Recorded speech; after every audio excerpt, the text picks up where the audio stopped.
90 రోజుల కోర్సు పూర్తి చేస్తే చాలు 100% ప్లేస్మెంట్ సపోర్ట్ తో సాఫ్ట్వేర్ జాబ్ మీ సొంతం. వెంటనే కోడ్ జ్ఞాన్ డెస్టినేషన్ ని సంప్రదించండి.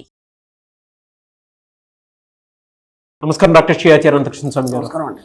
2025లో క్లాసెస్ ఎప్పుడెప్పుడు ఎక్కడెక్కడ ఉండే అవకాశం ఉంటుందని చెప్పేసి చాలా మంది అడుగుతున్నారు. ఈవెన్ సమ్మర్ కూడా వచ్చేస్తుంది కాబట్టి క్లాసెస్ ఎప్పుడెప్పుడు ఎక్కడెక్కడ ఉండే అవకాశం ఉంది. 8 మార్చి వచ్చేసి అనంతపురంలో ఉంటుందండి, 23 మార్చి వచ్చేసి విశాఖపట్నంలో ఉంటుంది, 30 మార్చి వచ్చేసి తిరుపతిలో ఉంటుంది. అలాగే మనకి స్పెషల్ క్లాస్ వచ్చి హైదరాబాద్లో ఉంటుందండి 6వ తారీఖు ఏప్రిల్. స్పెషల్ క్లాస్ గురించి కూడా మనం చాలాసార్లు మాట్లాడుకున్నాం, ఎందుకంటే హెవీ రష్గా ఉంటుంది కాబట్టి 3-4 నెలలకు ఒకసారి పెడతాం కాబట్టి తొందరగా ఎన్రోల్ చేసుకోవాలి.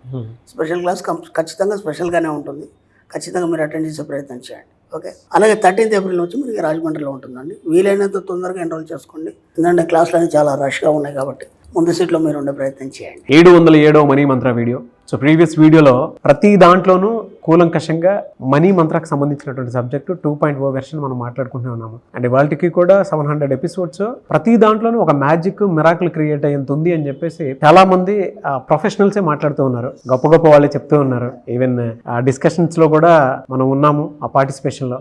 Thank you so much for that. So ఈ వీడియోలో ఏం చెప్తున్నారు?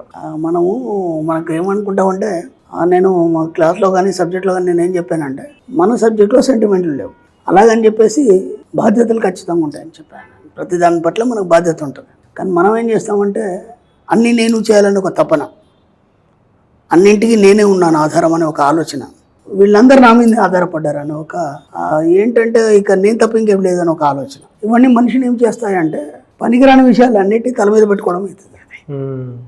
అర్థమైంది? దాంతో ఏమవుతుందంటే, తన ఉనికిని కోల్పోయి తన యొక్క ఆలోచన విధానం కావచ్చు, తన ఎనర్జీ కావచ్చు, అవన్నీ ఇతరులకు ఇవ్వడం ద్వారా అతన్ని అందరూ గొప్పగా అనుకుంటున్నారని ఫీల్ అవుతాడు తప్ప అందరూ అనుకోరు. కొందరు భయంతో గొప్పవాడు అనుకుంటారు, కొందరు అభిమానంతో గొప్పవాడు అనుకుంటారు, మిగతా వాళ్ళందరూ కూడా వీడు దేనికి పనికిరాడు అనుకుంటారు.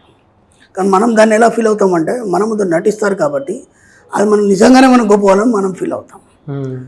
కొన్ని ఎగ్జాంపుల్స్ మనం మాట్లాడుకున్నాం సరదాగా, అంటే మన జీవితంలో జరిగే చిన్న చిన్న సంఘటనలు ఎలా ఉంటాయి. ఇప్పుడు ఇంటి యజమాని ఉన్నాడు, మార్నింగ్ వాకింగ్కి వెళ్ళాడు, సరదా కబుర్లు చెప్పుకుంటూ అందరు ఫ్రెండ్స్తో వాకింగ్కి వెళ్ళాడు. వచ్చేటప్పుడు ఏం చేస్తారు, దారిలో వచ్చేటప్పుడు కూరగాయలు తీసుకొస్తారు, అవునా కదా?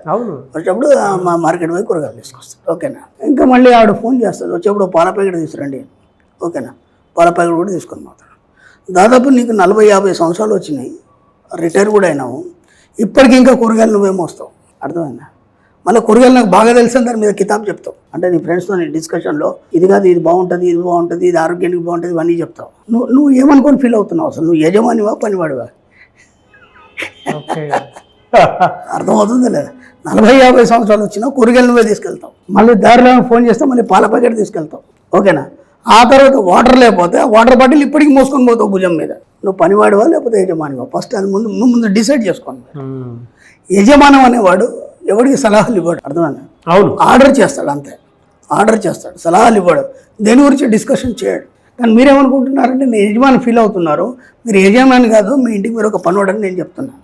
మన సబ్జెక్ట్ ప్రకారం మీకు ఇది కొంచెం చివుగా అనిపించవచ్చు, ఒకసారి ఆలోచించండి. ఈ 40-50 సంవత్సరాల్లో మీరు ఎంతో సంపాదించారు, ఎన్నో లక్షలు ఖర్చు పెట్టారు మీ కుటుంబం కోసం, అప్పులు చేశారు, ఎన్నో అవమానాలు పాలైనారు. ఇంటి వాళ్ళకి తెలియదు, బయట మీరు అప్పు తీసుకున్న దగ్గర వాడు ఎన్ని మాటలు అన్నాడు మీకు తెలుసు, టైం ఇవ్వకపోతే అవన్నీ మీరు ప్రతిదీ ఇంట్లో చెప్పలేరు కదా. అన్ని అవమానాలు భరిస్తూ అంతా చేస్తూ ఇప్పటి వరకు కూడా ఒక ఫైనాన్షియల్గా మీరు సెటిల్ అయింది లేదు.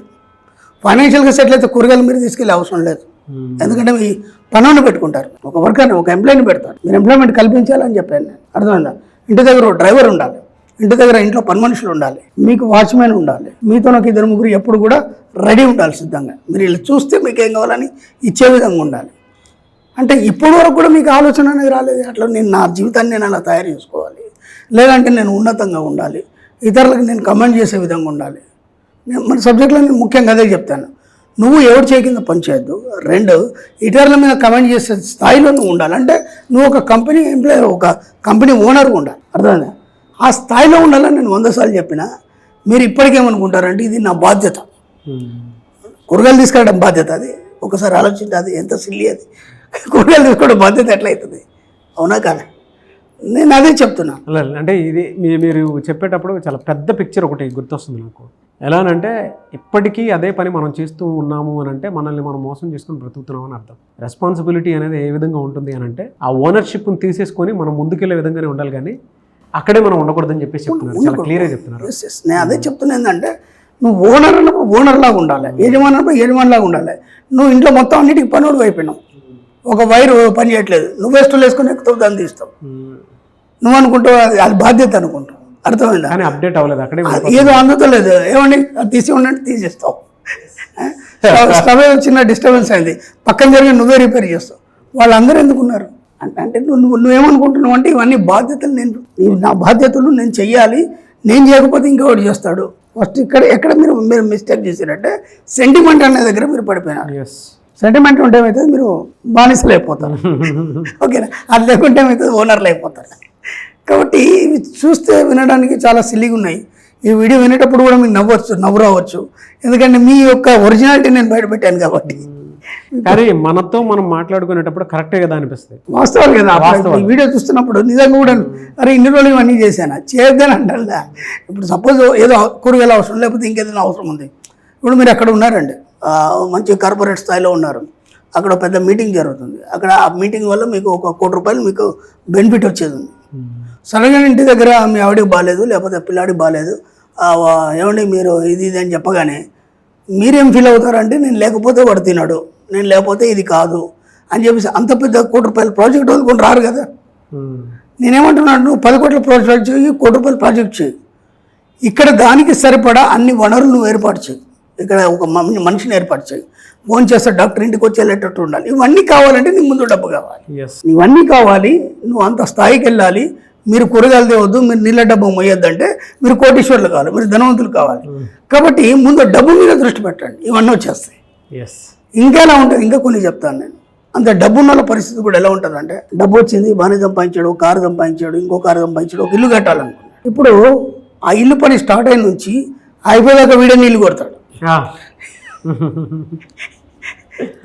వినడానికి సిల్లిగా ఉంటాయి కానీ అట్లంటే ఉంటాడు, నా ఇల్లుకు నేను కష్టపడి చేసుకుంటున్నాను, నాకు ఒక సాటిస్ఫాక్షన్. నీ బొంద ఏం సాటిస్ఫాక్షన్ అది? ఆ సాటిస్ఫాక్షన్ కూలోడేమో అక్కడ ఆడు ఇటుకలు మోస్తుంటే నువ్వు దానికి నీళ్లు కొడతావు, ఆడ పక్కన ఉంటాడు నీ పక్కన, వాడి పక్కన లుంగి కట్టుకొని నీళ్లు కొడతావు. ఇప్పుడు ఇది ఇద్దరిట్లో ఎవరెవరు అనుకోవాలి, యజమాని ఎవడు అనుకోవాలి, పనివాడే అనుకోవాలి. అంటే ఇవన్నీ ఇప్పుడు ఇల్లు మీద ఉన్నటువంటి నీ యొక్క ప్రేమ సెంటిమెంట్ అది ఏం చేసిందంటే నేను కూలను తయారు చేసి, అవునా కదా? నువ్వేం చేయాలి, జస్ట్ అలా కారులో వచ్చేసి ఇలా చూసి వెళ్ళిపోవాలి అంతే. నువ్వు అక్కడ ఇటుక కూడా కాదు కదా, ఒక మట్టి కూడా నీ తగలదు. అంటే మనకి ఇంకా మన యాటిట్యూడ్ని ఎలా మార్చుకోవాలని మనకు తెలియక మనమందరం సెంటిమెంట్లకు లోనయ్యి ఇవన్నీ నేనే చేయలేను, ఈ బాధ్యతలన్నీ నయ్యేనేమో అని మీరు గొప్పగా ఫీల్ అవుతూ అందరూ మిమ్మల్ని గొప్పగా ఫీల్ అవుతున్నారు అనుకొని మీరు చిన్న చిన్న పనులు చేస్తూ మీ యొక్క ఉనికిని కోల్పోతున్నారు. కాబట్టి ఇక్కడి నుంచి కూరగాయలు తేవడం కానీ నీళ్లు కొట్టడం కానీ ఇవన్నీ మానేయండి. మానేసి ఉన్నతంగా ఆలోచించడం మొదలు పెట్టండి. ఎంత వీలైతే అంత మీరు ఇతరులు కమాండ్ చేసే స్థాయికి వెళ్ళండి. ఇవన్నీ రావాలంటే ముందు డబ్బు సంపాదించండి, ఆటోమేటిక్గా అన్నీ వచ్చేస్తాయి. Really fantastic and anyways thank you so much doctor Shri Acharya Narasimhaswamy గారు.